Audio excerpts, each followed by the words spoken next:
Izao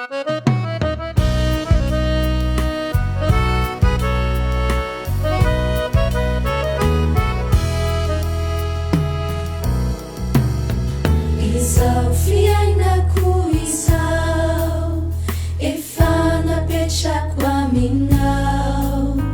dianao Jesosy ilay mpamory zay fanekeko andriamanitro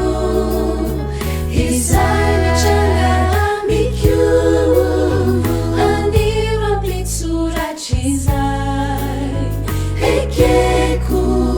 fatendrinao ramboly anao no miay kadera no atolotro ho anao ry tompo fatsary anao sady mpanao ny tsarako izay rehetra ataonao sy avelanao itrangako dia maso satria tsara anao sady mpanao ny tsarako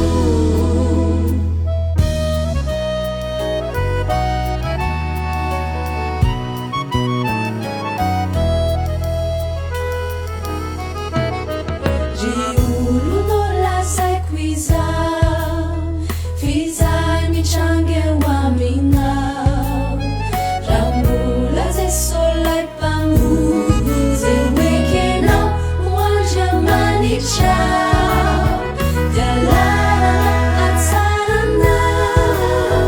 ho fiainanao anao indray sy toja fiadanana ety sy ora